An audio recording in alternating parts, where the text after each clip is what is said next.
오늘 우리에게 주신 하나님 말씀은 사사기 4장과 5장 말씀입니다. 이스라엘을 다스린 드보라라는 제목으로 말씀을 전하겠습니다. 여러분들은 사사기 말씀을 천천히 읽을 때 잘 들으시기 바랍니다. After Ehud died, the Israelites once again did evil in the eyes of the Lord. So the Lord sold them into the hands of Jabin, a king of Canaan, who reigned in Hazor. The commander of his army was Sisera, who lived in Harosheth Hagoyim, because he had 900 iron chariots and had cruelly oppressed the Israelites for 20 years. They cried to the Lord for help. Deborah, a prophetess, the wife of Lapidoth, was leading Israel at the time. She held court under the palm of Deborah between Ramah and Bethel in the hill country of Ephraim, and the Israelites came to her to have their disputes decided. She sent for Barak, son of Abinoam, and Kedesh in Naphtali, and said to him, "The Lord, the God of Israel, commands you. Go, take with you 10,000 men of Naphtali and Zebulun, and lead the way to Mount Tabor. I will lure Sisera, the commander of Jabin's army, with his chariots and his troops to the Kishon River, and give him into your hands." Barak said to her, "If you go with me, I will go, but if you don't go with me, I won't go." "Very well," Deborah said, "I will go with you. But because of the way you are going about this, the honor will not be yours, for the Lord will hand Sisera over to a woman." So Deborah went with Barak to Kedesh. Then Deborah said to Barak, "Go, this is the day the Lord has given Sisera into your hands. Has not the Lord gone ahead of you?" So Barak went down Mount Tabor, followed by 10,000 men. At Barak's advance, the Lord routed Sisera and all his chariots and army by the sword. And Sisera abandoned his chariots and fled on foot. But Barak pursued the chariots and army as far as Harosheth Hagoyim. All the troops of Sisera fell by the sword, not a man was left. On that day, Deborah and Barak, son of Abinoam, sang this song. In the days of Shamgar, son of Anath, in the days of Jael, the roads were abandoned. Travelers took to winding paths. Village life in Israel ceased until I, Deborah, arose a mother in Israel. When they chose new gods, war came to the city gates, and not a shield or spear was seen among 40,000 in Israel. My heart is with Israel's princes, and with the willing volunteers among the people. Praise the Lord. You who ride on white donkeys, sitting on your saddle blankets, and you who walk along the road, consider the voice of singers at the watering places. They recite the righteous acts of the Lord, the righteous acts of his warriors in Israel. Then the people of the Lord went down to the city gates. Wake up, Deborah, wake up, break out into song. Arise, O Barak, take captive your captives, O son of Abinoam. Then the men who were left came down to the nobles. The people of the Lord came to me with mighty. Then the land had peace for 40 years.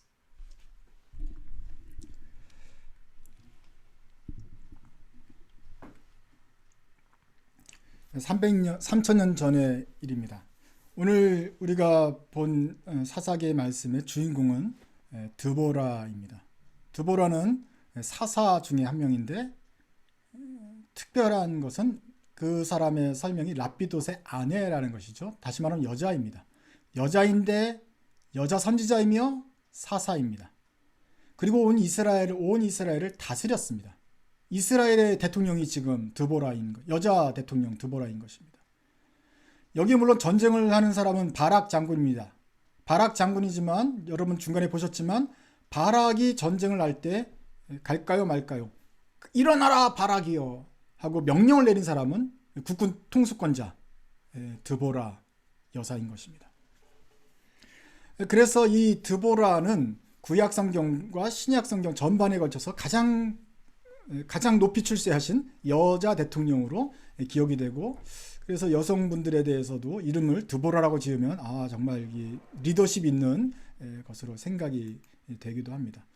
오늘 우리는 이것을 보면, 오늘 이 장면을 통해서 사실 여성에 대해서 초점을 맞추기보다는 어떻게 성경을 읽어야 될 것인가 하는 것을 좀 보았으면 좋겠습니다. 하나님의 뜻을 어떻게 알아가는가. 그 다음에 우리 신학자들이 또는 성경을 믿는 사람들은 어떻게 성경을 가지고 고민을 해야 될까 하는 그 태도를 여러분들이 같이 보았으면 좋겠습니다. 그래서 제가 특별히 여성의 리더십에 대해서 신학자들이 고민하는 방식, 또 목사들과 성경학자들이 고민한 갈등하는 문제를 여러분과 나누려고 합니다. 이것은 어려운 문제가 아니고 모든 그리스도인들이 사실 머릿속에서 고민하고 갈등하는 부분인데 좀 그것을 좀 정리할 수가 있으면 좋겠습니다. 오늘 우리가 제일 먼저 드보라 이야기는 여러분들이 이미 그 스토리는 다 알고 드보라의 활약상은 알겠지만 그 드보라가 여자라는 것에 대해서, 여자 지도자라는 것에 대해서 좀 가지고 그 여성의 리더십을 성경은 어떻게 인정하고 있는가 하는 것을 좀 생각해 보려고 합니다. 먼저 고린도전서 14장을 읽겠습니다. 여자는 교회에서 잠잠하라. 그들에게는 말하는 것을 허락함이 없나니 율법에 이른 것 같이 오직 복종할 것이요. 만일 무엇을 배우려거든 집에서 자기 남편에게 물을지니 여자가 교회에서 말하는 것은 부끄러운 것이라. 제가 따로 써놓지 않았습니다. 그러니까 제 말씀을 잘 들으세요. 바울이 고린도전서 14장에서 말한 것은 이렇게 말합니다. 여자는 교회에서 잠잠하라. 조용히 집에 가서 남편에게 묻든지 해야지 여자는 교회에서 말하는 것은 부끄러운 일이다. 명확하게 잠잠하라고 설명하라고 있습니다. 교회에서 말하는 것을 허락하지 않습니다. 이런 것 때문에 여성분들이 빈정이 상합니다. 예수님의 사랑 뭐 이렇게 돌아왔는데 성경을 읽다 보니 이렇게 가부장적이고 권위주의적이고 폭력적인 종교가 없는 것처럼 느껴집니다. 그것뿐입니까? 이스라엘의 오병이어 기적에서 그 빵 먹은 사람이 몇 명이라고요? 5,000명. 남자만 5,000명이다. 여자와 어린아이는 사람 수로 세지를 않아요. 우리는 세지도 않느냐. 족보를 보면 남자들만 나와요.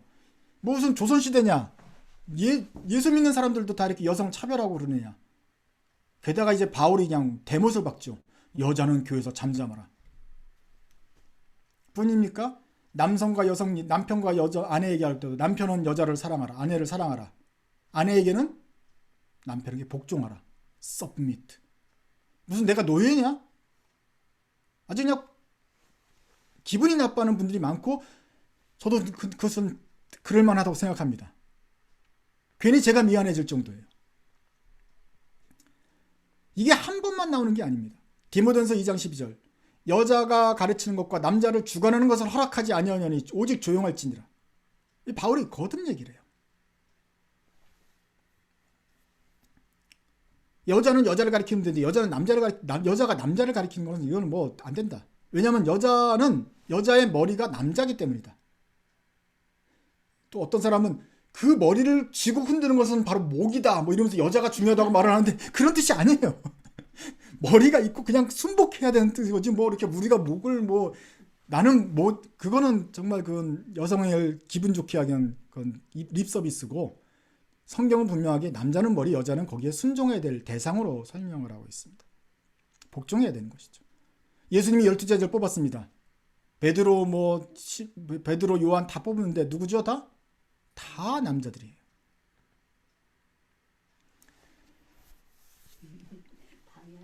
신약교회의 장로, 감독 이 사람들도 남자들인 것입니다. 거기서 이제 장로의 직분, 감독의 직분 설명하면서 신학교회 교회의 리더의 자격 중에 여러 가지 자격인데 그 중에 첫 번째 자격이 뭔지 아십니까? 장로는 한 아내의 남편이 되어야 된다. 장로는 막 여자가 여럿이 있으면 안 된다. 한 명이어야 된다. 그렇지만 그 뜻이라기보다는 이렇게 되는 거죠. 한 아내의 남편이어야 된다. 그 말은 무슨 뜻이에요? 결혼한 남자여야 된다는 거예요. 한 남편의 아내라는 말은 없어요. 한 아내의 남편이 장로가 되는 거예요. 감독인 거예요. 그러니 남자네? 여자는 뭐 아예 이런 거하고 상관이 없는 거네? 이래 되는 거예요. 드보라는 뭐냐 이거예요. 장군보다 위에 있고 뭐 이스라엘 전체를 다스리는 드보라는 뭐냐 그러면 그거는 예외적인 상황이다. 얼마나 예외적이었냐? 성경 말씀 보시면은 그때 이스라엘 가운데 창과 칼이 보였는가? 그 14장 4절에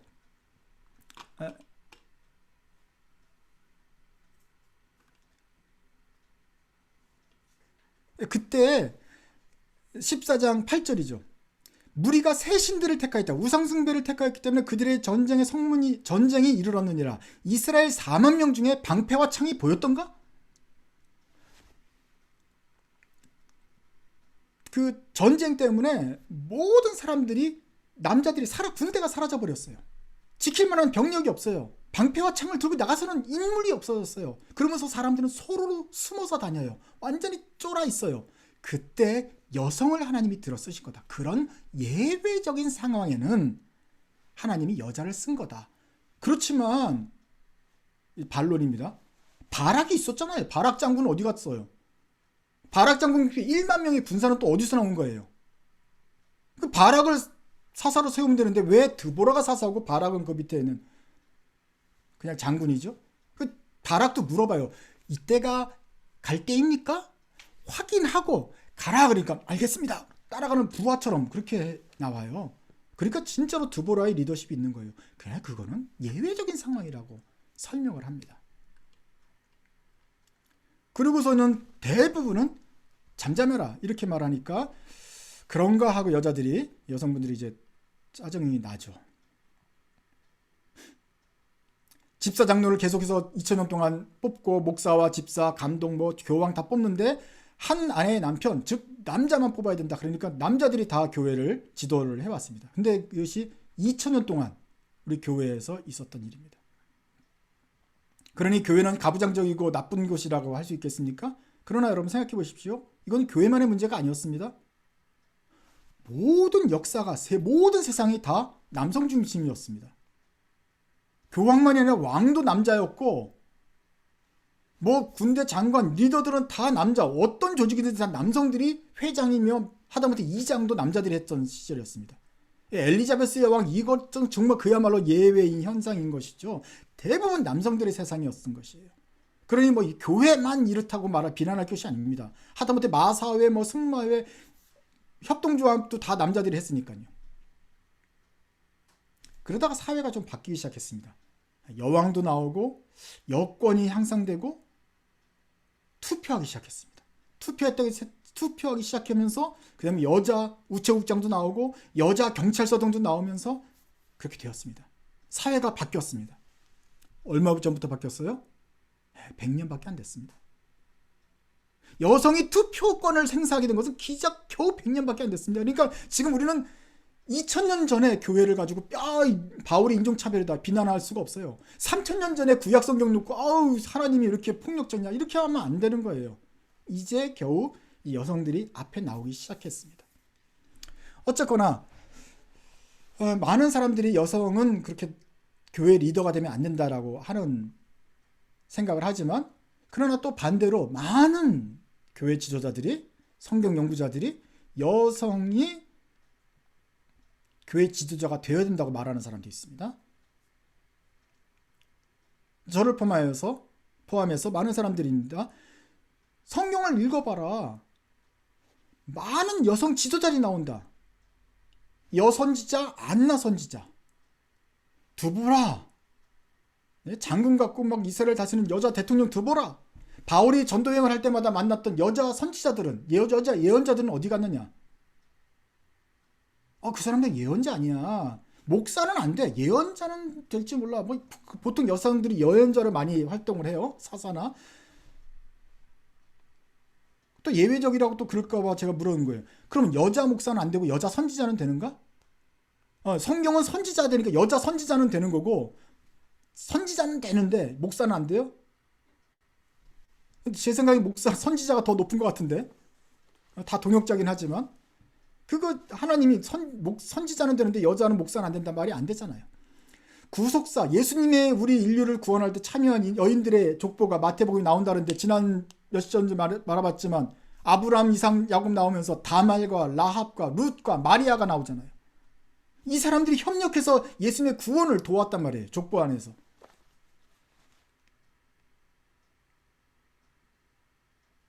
제가 이런 말을 해도 여성분들은 아직 머릿속에 상처가 남아있어요. 바울이 여자들은 교회에서 잠잠할지니라. 벌써 이 말에 대못이 박혀있단 말이에요. 그러나 그것 바울의 말도 또 다른 말이 있어요. 바울을 오해하지 마세요. 바울이 뭐라고 말했는지 아세요? 고린도서 7장 부부들은 동등하다. 고린도전서 11장, 갈라디아서 3장 남자와 여자는 동등하다 말하고 있어요. 제가 갈라디아서 읽어드릴게요. 3장 26절입니다. 너희가 다 믿음으로 말미암아 그리스도 예수 안에서 하나님의 아들이 되었으니. 또 빈정상하지 마세요. 아들이 되었다는 건 그건 자녀가 되었다는 뜻이에요. 아들이 딸인데 왜 아들이냐 그러지 말고요. 너희가 다 믿음으로 말미암아 하나님의 자녀 가족이 되었다. 그러므로 너희는 유대인이나 헬라인이나 구별이 없고 종이나 자유인이나 구별이 없고 남자나 여자나 구별이 없이 다 그리스도 예수 안에서 하나이니라. 종과 자유인, 유대인, 헬라인, 부자, 가난한 자, 남자, 여자 다 하나다. 바울이 이렇게 말했다고요.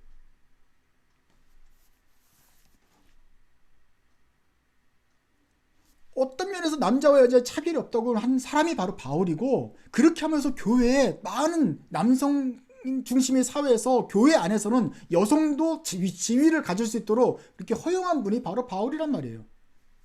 거기 안에서 여성의 인권 향상, 아동의 인권 보호가 교회 안에서 나오기 시작했습니다. 세상보다 더 빠르게. 로마서 16장을 읽어드릴게요. 로마서 16장 이 부분은 좀 우리가 더 많이 좀 이 문제에 가서 좀 봐야 될 부분인데, 로마서 교회 바울이 로마서를 쭉 쓰면서 맨 마지막 16장은 그 나머지 일꾼들에게 인사하는 장면입니다. 서로 이제 무난한 장면이, 거기에 이제 많은 사람들이 이름이 나와요. 16장 1절. 내가 갱그레아 교회의 일꾼으로 있는 우리 자매 베베를 너희에게 추천하노니 너희는 주 안에서 성도들의 합당한 예절로 그를 영접하고 무엇이든지 그에게 소용되는 바를 도와줄지니 이는 그가 여러 사람과 나의 보호자가 되었습니다. 또 너희는 그리스도 예수 안에서 나의 동역자들인 브리스가와 아굴라에게 문안하라. 그들은 내 목숨을 위하여 자기들의 목까지도 내어놓았나니 나뿐 아니라 이방인의 모든 교회에도 그들에게 감사하느니라. 바울이 성도들에게 로마서 교회에 하면서 나머지 그 훌륭한 일꾼들의 이름을 열거하는데, 거기 제일 먼저 나오는 사람이 베베다. 무슨 사람 이름이 베베냐? 그래서 굉장히 웃었어요. 이 베베가 누구냐? 갱그레아 교회의 일꾼이다. 그런데 자매 베베요. 우리 시스터 베베예요. 이 베베가 영어로는 페베입니다. 페베. 이 페베라는 친구 있어요? 미국 교회 중에? 페베라는 사람 들어봤습니까? 피비? 다 들어보셨어요. 특별히 지금 들고 있는 장년들은 80년대를 지나면서 세계 3대 미녀 기억나십니까? 누구누구죠? 브룩 실즈, 소피 마르소, 피비 케이츠.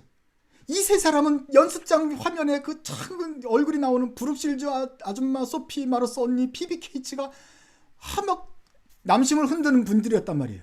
3대 여신이었어요. 근데 그 브룩 실즈, 소피 마르소 뭐 빼고 피비 케이츠, 그 피비가 바로 이 베베입니다. 성경적인 이름이에요. 우리 같은 크리스찬인 것 같아요. 피비 케이츠. 얼굴도 아름답고 멋있는 그 피비. 그 사람이 베베인데 여자란 말이에요. 사도 바울의 일꾼 중에 제일 먼저 언급된 로마서에서 언급된 이름 피비, 베베. 그 사도 바울이 뭐라고 부르고 있어요? 겐그레아 교회의 일꾼이다. 그렇게 말해요.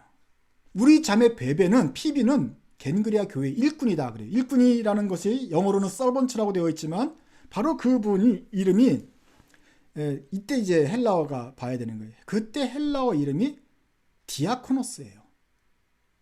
겐그레아 교회의 디아코노스 마이 시스터 베베. 피비가 나오는 거예요. 디아코노스 베베. 디아코노스가 뭡니까?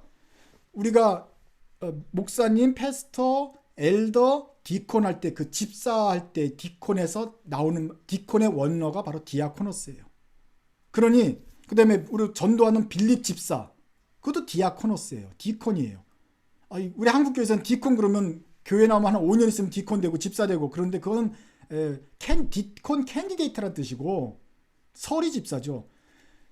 여기서 말하는, 우리가 말하는 말은 소위 말하는 안수 집사, 교회에서 선출해서 어떤 교회의 오피셜한 포지션으로 준 임직자가 디콘인 것이죠. 그런데 이 초대교회는 그거보다 훨씬 더 높은 디콘인 거예요. 빌립 집사는 전도자가 사마리아를 전도하고 이디오피아 내시에게 전도하고 때 세례까지 집리하는, 우리말로 하면 사역자의 역할이었어요. 이 초대교회 때는 사역자이며 한마디로 목사이며 주의 일꾼이며 아무리 낮게 잡아도 어떤 교회의 공식적인 선출직인 디아코노스를 여자 시스터 베베에게 붙였다는 거예요. 갱그리아 교회의 미니스터 베베, 피비. 그러니 이 사도 바울이 교회에서 잠잠하라 했던 말도 다른 식으로 해석할 수가 있어요. 사도 바울은 전반적으로 남녀의 동등성을 이야기하고 심지어 교회에서도 여성들이 사역할 수 있는 공간을 만들어 주어요. 빌립보서 기억하세요? 빌립보 교회가 막 분전이 있어요. 그래서 뭐라고 말해요? 유오디아와 순두개를 권하노니 서로 마음을 합해서 일해라. 근데 유오디아와 순두개 성별이 뭐예요? 빌립보 교회에서 분쟁을 일으켰던 지도자 여자들이에요. 그러면서 여자들이 문제를 일으키는구나, 이걸 보지 말고 빌립보 교회의 중심이 두 여성들이었구나. 빌립보 교회를 끌고 가는 리더가 여성이었고, 바울은 빌립보서를 쓰면서 두 분에게 이 두 목사님들 화해하면서 교회를 잘 다스리십시오라고 설명하니 얼마나 빌립보 교회가 여성 중심으로 운영되도록 바울이 했는가, 이걸 알아야죠. 라오디게의 지도자 눈바도 나오고 골로새서, 그러면서 많은 여성 사회들이 사도 바울과 함께 곳곳에서 활약을 합니다. 사도 바울이 사람들을 세워줘서 앞장서서 교회를 맡겼어요. 그러니 바울은 여성 탄압, 엔티 페미니스트라고 이렇게 찍으면 안 되는 것이죠. 대신 이러한 바울의, 제가 왜 갑자기 이렇게 너무 톤이 높아지는데, 그동안 하고 싶었던 말이 있어서 톤이 높아지면 다운해서 말하면, 이런 바울의 태도를 보면은 우리가 지금 오해했던 구절들이 해석을 할 수가 있다는 거예요. 여자 교회에서 잠잠하라, 바울이 그랬잖아요. 그 가장 중요한 구절이 바로 고린도 교회에서 말한 거예요. 고린도전서에서 너희들이, 여자는 교회에서 잠잠하라, 너희들이 그 교회에서 말하는 남자를 가리키는 것을 허락하지 않는다, 막 강하게 하는 것 같은데, 우리가 성경을 해석하듯이 그 상황과 그 청중의 상태를 보고 해석을 하잖아요. 왜 고린도 교회에서 여자 잠잠하라 그랬을까요? 왜 잠잠하라는 말이 왜 거기 나오죠? 그 앞뒤에는 무슨 얘기가 나와요? 예배 시간에 사람들이 방언을 받았어요. 고린도 교회가 은사가 풍부한 교회예요. 그러니까 막 목사님 설교하는데 갑자기 예소미가 방언을 받아서 랄랄랄라 하는 거예요. 무슨 뜻이 있으면 좋겠는데 무슨 말인지 못 알아듣겠어.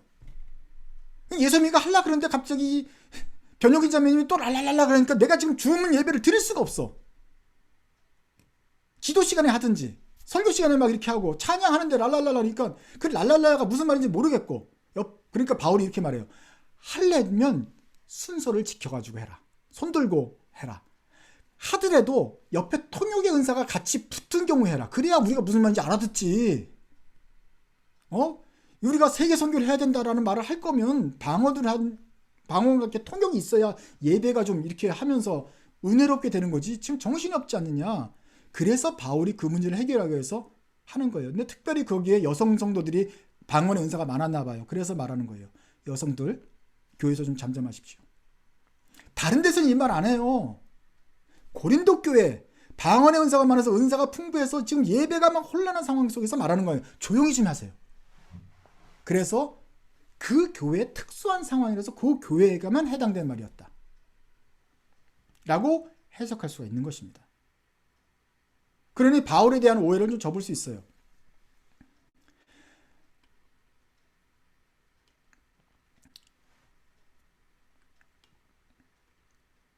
그러면 목사님, 어떤 경우에는 이런 해석을 하고 어떤 사람은 저렇게 해석하는데 그러면 우리가 어떤 말을 따라야 됩니까? 목사님은 지금 그것은 고린도 교회는 그건 특수한 상황이기 때문에 여성들이 해도 된다 그러는데 다른 목사님은 다른 데 교회는 그래도 여자들은 하면 안 돼라고 말하는 교회가 있잖아요. 어떤 교단은 여성 안수를 절대 금하고 있고 어떤 교단, 사실 그게 많은 교단이지만 여자들은 여자들 목사님 다 허용하고 있어요. 도대체 어디를 따라야 됩니까? 이제 그래서 우리가 하나님의 말씀을 어떻게 해석할 것인가에 대한 얘기가 여러분들이 이미 나와야 되는 것입니다.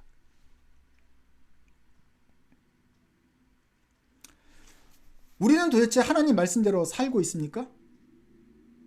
어떻게 하나님 말씀대로 살아가야 되죠? 하나님 말씀대로 살고 싶어요.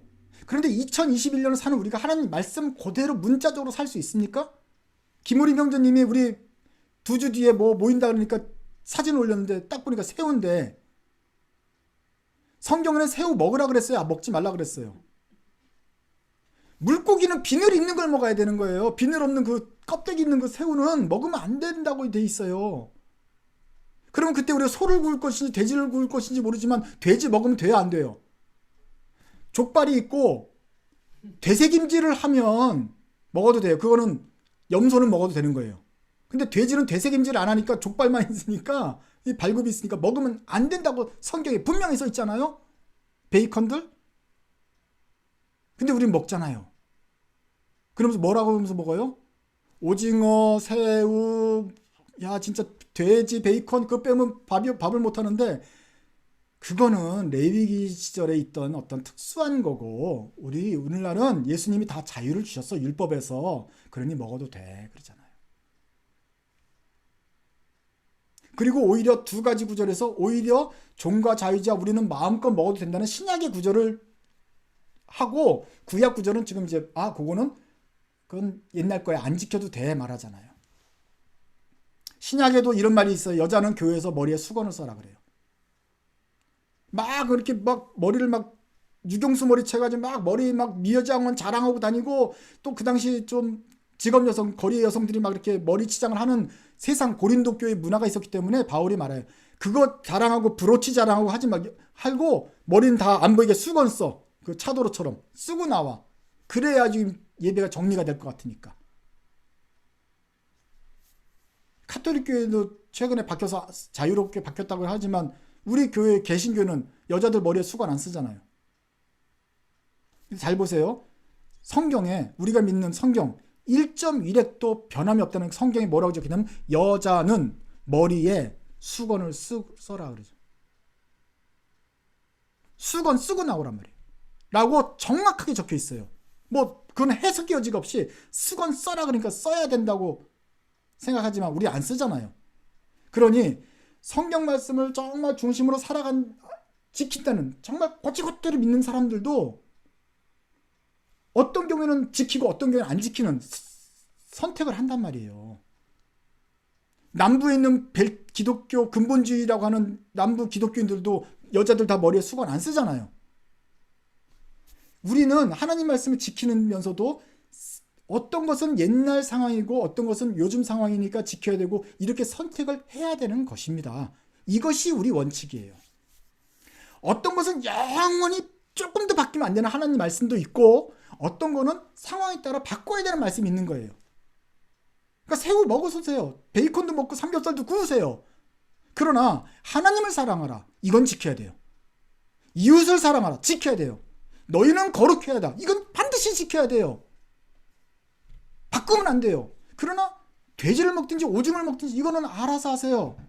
만약에 여러분들이 이 아랍에 가서 뭐 저 선교할 때는 구할 수도 없지만 술하고 돼지고기 뭐 이런 거는 먹으면 안 되잖아요. 그러니까 거기서 선교하려면 그런 거 금욕을 하셔야죠. 자, 여자는 머리에 수건을 쓰면 돼요, 안 돼요? 그거 지켜야 됩니까? 안 지켜야 됩니까? 아무도 안 지키고 있죠. 그럼 여자는 교회에서 잠잠해야 돼요? 안 잠잠해야 돼요? 그 바울 말 지킬까요 말까요, 여러분? 다수결람은 분명히 여자들이 이기기 때문에 성경적으로 지키지 않아도 됩니다. 라고 저는 생각합니다. 그리고 대다수의 많은 교회들이 생각하고 있어요. 그래서 우리 교회 지금 오늘 예수님이 성경을 읽고 엄마가 기도를 하고 여자들이 지금 다 했어요. 여자가 반주하고 지금 뭐야 나만 하고 있어 지금 남자는. 우리가 지금 상황적으로 지금 다 허용하고 있잖아요.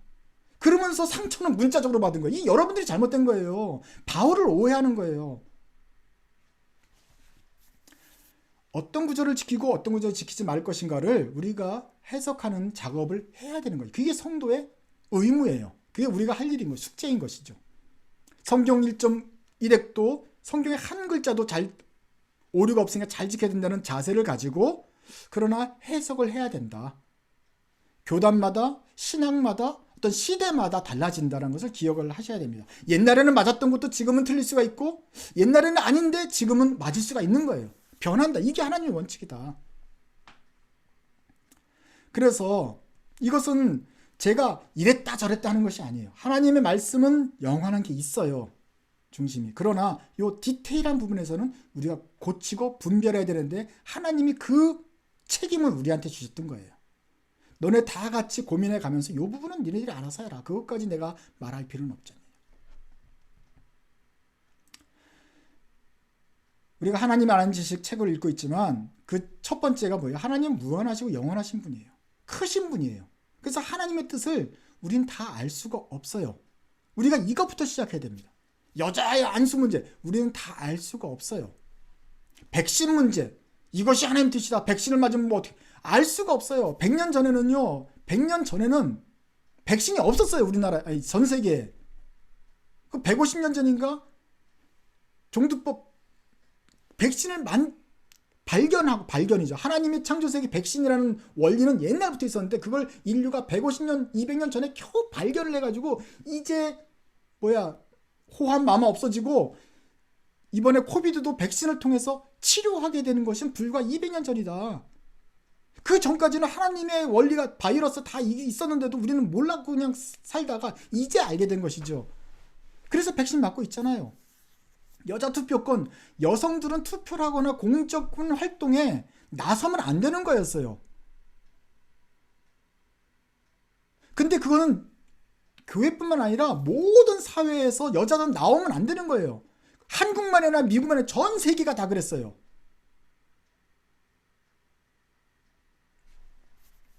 그러다가 이제 100년 전부터 여성들이 진출하기 시작했고 미국도 2차 대전 나오고 나니까 여성들이 공장에서 일하면서 점점 더 사회에 자벌을 갖게 되었고 그러면서 이제 오피서가 되고 대통령도 막 나오려 그러고 이렇게 되는 거예요. 그러니까 세상이 바뀌고 이제 금방 바뀌게 된 거예요. 또 많은 사람들이 그래요. 바울은 말이죠. 그렇게 잘난 척하면서 노예제도에 대해서는 나쁘다고 말하지 않았다. 그러니까 바울은 노예제도를 옹호한 거냐? 그럼 말도 안 되는 말을 해요. 2000년 전에 바울도 물론 자유를 주장하고 종이나 자유자 없다 그랬잖아요. 그래서 교회 안에서 평등을 말했지만 그렇다고 바울이 무슨 노예 해방론자가 되어서 그 인생을 선교하는데 안 쓰고 노예 해방 싸우느라고 쓰다고 죽으면 되겠어요? 바울은 소명이 그게 아니었는데. 그리고 바울이 2000년 전에 로마에서 노예 해방하면 그게 성공했겠어요?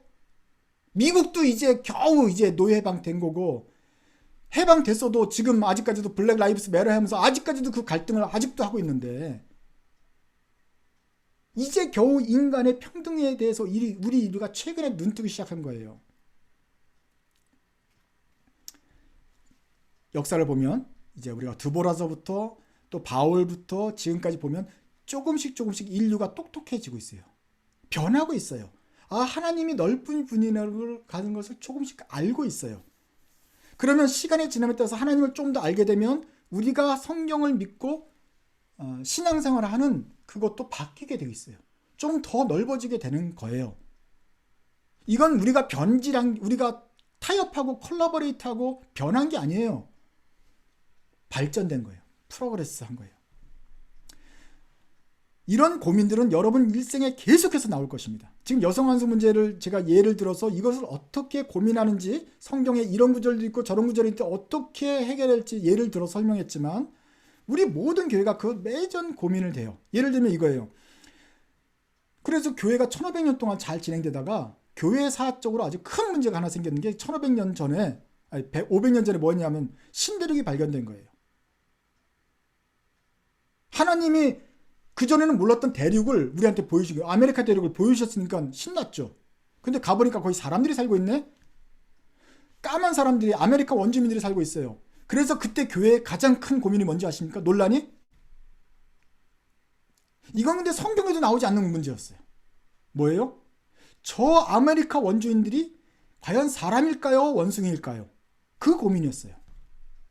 아프리카 노예를 잡아다가 노예를 부리면서 우리 말도 못 알아듣고 풍습도 모르고 뻘거벗고 살고 있고 힘은 센데 저 흑인 노예가 과연 사람일까? 아니면 오프스트랄로쿠테피스 뭐 그 정도인 원숭이일까? 그 고민을 진짜 심각하게 했단 말이에요. 뭔가 가르치면 알아듣고 따라하잖아요. 근데 원숭이나 개도 가르치면 따라하고 앉아 그럼 따라하거든요. 그러니까 저건 짐승인지 사람인지 고민을 정말 했다고요. 우리는 지금 그건 당연히 사람이고 인권이라 했지만 처음 발견했을 때 너무 힘들었잖아요. 성경에도 답이 없어요. 그런 혼란 가운데 저분들은 사람이구나. 우리가 지금 다 믿고 있잖아요. 그만큼 인류가 고민하면서 해결해야 될 숙제들이 많은 거예요. 그러니 여러분이 지금 내가 이만큼 성경을 알았어. 하나님 뜻은 이거다. 이렇게 말하면 안 되는 거예요. 왜냐하면 우리가 모르는 것이 더 발전돼 나오면 그때는 또 고민해야 되는 것이기 때문에 그래요. 어떤 사람도 하나님을 내가 다 안다. 내는 이것이 분명한 하나님 뜻이다라고 단언할 수가 없어요. 늘 고민하면서 그 신비를 풀어나가고 하나님께서 보여주시기를 겸손한 마음으로 들어가야 되는 거예요. 그러니 2000년 전에는 여성들은 교회에서 잠잠하는 게 좋겠어. 질서를 지키는 걸로 하자 하는 게 좋겠고, 지금은 바울이 종과 자유자 여성 남성 없이 다 하나라는 것에 포커스를 맞춰서 하나님 뜻을 발견하는 게 더 좋겠다. 저는 앞으로 우리 인류가 특히 교회가 더 고민해야 될 것이 많다고 생각합니다. 이제 뭐 기술이 발달하니까 냉동인간이 많이 있었어요. 불치병이 있어서 잠들어 있는 사람들. 냉동인간 아시죠? 그 사람들에게 투표권을 줘야 될까 말까 지금 제 고민입니다. 잠들어 있는 거지 죽은 건 아니니까 투표권이 있어요 없어요? 투표를 못하더라도 그럼 재적인원에 포함시켜야 될 것인가 말아야 될 것인가? 그럼 냉동인간이 한 100만 명 있으면 과반수를 넘으려면 걔네들까지 숫자를 쳐야 되나 아니면 잠든 사람은 치지 말아야 되냐? 물론 이상한 얘기지만 하여간 그런 것도 고민이 나오지 않겠어요? 자, 장기 조직을 하고 있어요. 요새 쥐에다가 뭐 사람 귀를 이식하고 있지만 앞으로 그런 인간들 우리의 장기를 만들어내는 어떤 세포들이 있을 거 아니에요. 뇌를 만드는 뇌만 장기 배양체.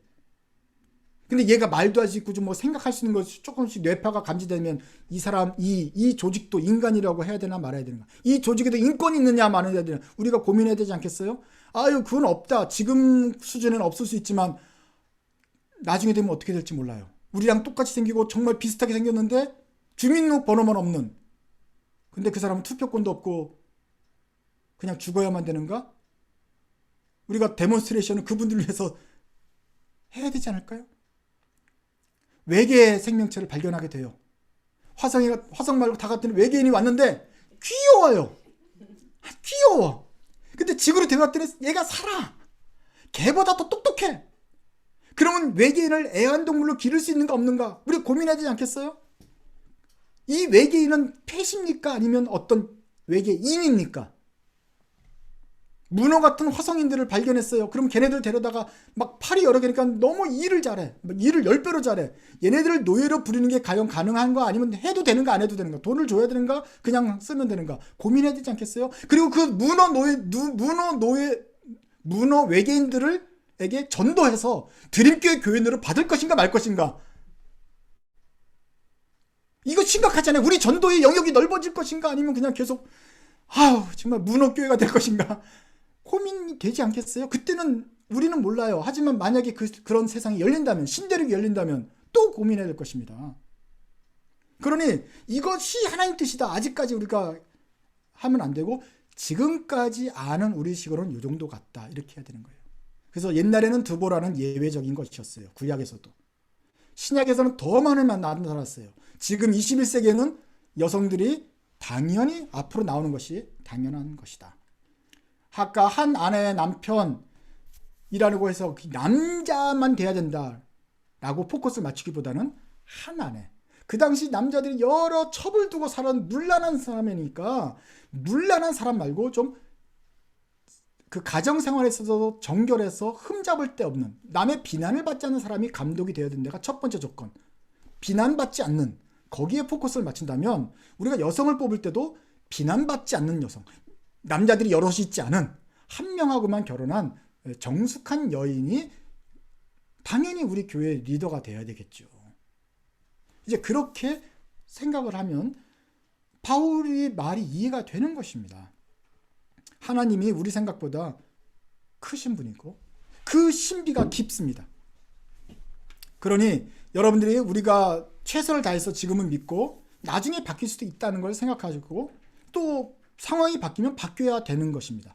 그래서 그때는 당황하지 말고 변화를 수용하면서 하나님의 뜻을 또 발견해 나가는 고민을 하는 것이다. 이 고민은 나쁜 것이 아니라 바로 우리가 늘 해야 되는 것이라는 것을 기억하시면 좋겠습니다.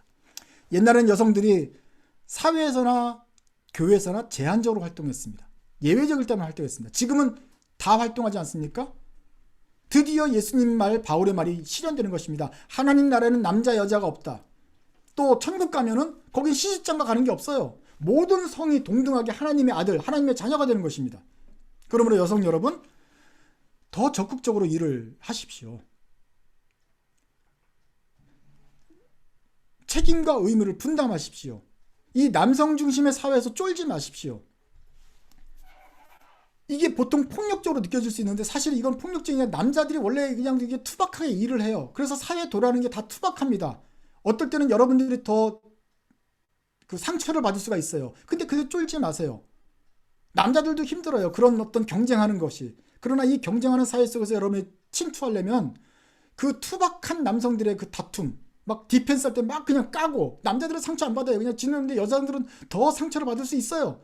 그러나 원래 이런 시스템이구나 인정하시고 거기에 침투해서 디펜스를 잘 해야 됩니다.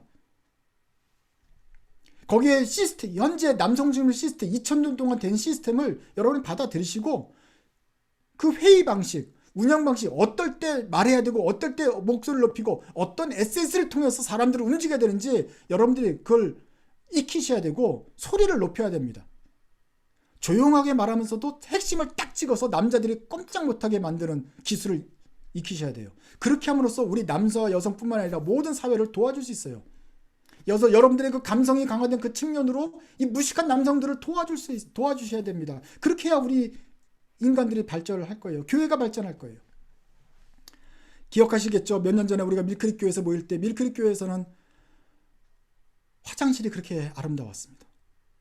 나는 그런 교회 화장실 처음 봤는데 화장실에 무슨 소파를 갖다 놓는, 화장실에 왜 소파가 있었는지 우리 남자들은 이해를 못했어요. 근데 거기 가보니까 화장실이 고급스러워졌어요. 더 놀란 건 뭔지 아십니까?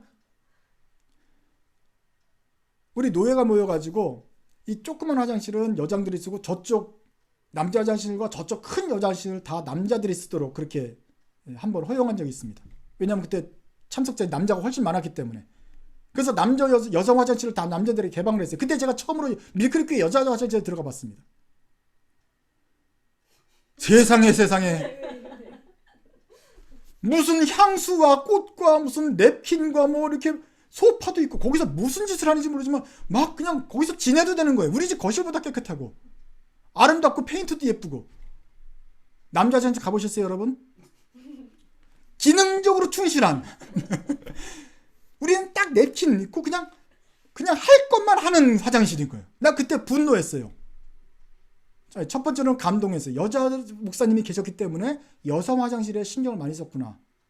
우리가 남자 목사가 할 수 없는 분야를 했다. 두 번째는 분노가 있어요. 아무리 여자 목사라고 그렇지 남자 화장실 들어와 봐라. 이건 무슨 그냥 홈디포 화장실도 아니고 그냥 기능적인 그냥 딱 그냥 언페어하단 말이죠. 언페어하게 돼 있단 말이에요. 그래서 남자만 목사가 돼도 안 되고 여자만 목사가 둘이 돼야지 이 화장실이 문화가 이제 페어하게 될 것이란 그때 충분히 느꼈습니다. 어쨌거나 기능적으로만 충실하면 된다는 아주 그냥 드라이한 남자들을 여러분이 도와주시면 좋겠다라는 것을 기억했어요. 남자들은 질투하지 마십시오. 여성분들이 앞에 나와더라도 여자가 잔디 깎고 타이어도 교체할 수 있고 되면 누가 편해집니까?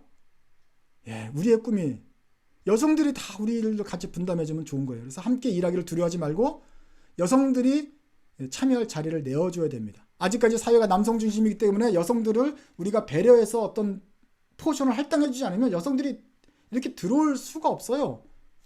여성 여러분들은 지금까지 좀 소극적인 그런 어떤 감성적인 것 때문에 오히려 나서기를 주저하는 경향이 있지만 나서 주셔야 됩니다. 이제 사회가 바뀌었습니다.